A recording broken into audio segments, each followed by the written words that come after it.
Chip Selley, who's the founder and CEO of iJukebox. Chip, welcome, and thanks for coming in to talk about your business. Thank you. Glad to be here. Great. Can you tell us what iJukebox is? I sure can. iJukebox gives customers of restaurants and bars and other retailers the ability to make music requests right from their smartphone, and the music will play over the speakers in the venue.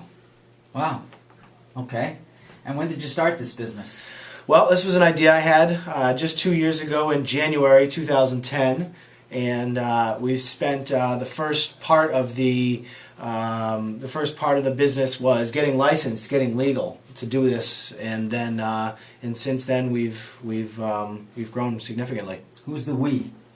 The we is the rest of the team, the company. We've got 8 people on the team right now. Right. And where were you when you were thinking of starting the business? Were you at a school? Were you out of school? Well, I was out to dinner, and it was as simple as they were playing music that I liked, and I said to the server, "What are you playing right now?" And she said, "We're listening to Pandora." Well, I knew Pandora is not a legal music service for restaurants, but that was beside the point. Is that I wanted to find out what album cover this music was from. I'm so used to having it in my hand when I'm listening to Pandora at home. So it was simple as wishing for a remote control to the music that was playing in the venue. Interesting. Yeah, and so I said, my specific words were, "Wouldn't it be great if I could make a request right here from my iPhone?" And geez, I wonder who's doing that. Now, wouldn't that be a cool technology? So you had an idea. Yeah. And you took action. You didn't just go back home and write a business plan up.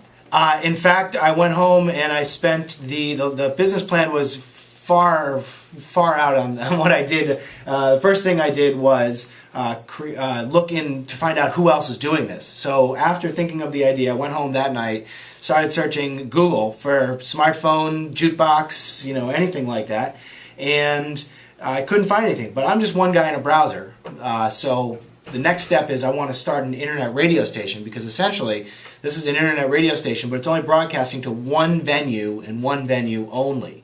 So I go to Wikipedia, how to start an internet radio station. What's step 1? You got to get licensed by the performance rights organizations. And is that tough?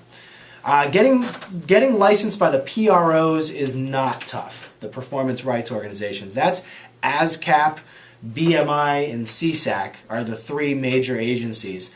That's actually the easy part to get licensed with. So I contacted ASCAP, and this was in February of 2010. Only days after thinking of the idea, and I said I had to work my way up the chain because nobody knew what I was talking about. I said internet radio station broadcasting to one venue only, but interactive via smartphone. And I ended up going up to the vice president of general licensing and explained to him what I want. And his exact words were, "We don't have a license for that." That's great. That's great. So when he said, I said, "What now?" He said, "Well, if you build the technology, we'll make you a license." And how long did that take you? So building the technology, building a prototype to the technology took a very short amount of time. It was only 6 or 8 weeks to build a prototype to the technology, but getting it to the record labels was what took the longest, because we took our prototype then in June to Sony, Universal, EMI, and Warner. And when we brought it to the record labels, we got the same response as we did from the PROs. Because you were bringing programming. It wasn't just a station you were starting on the internet. You were starting a station with programming using their musics. That's correct. That's correct. So it was a working prototype of a back-end dashboard that streamed music, and a front-end app that you could make a request. Very rudimentary, very simple. Didn't take us long to build it, but got it in front of these executives to say, "Listen, we want access to all of your music. And you can't start a music company without access, without record label permission."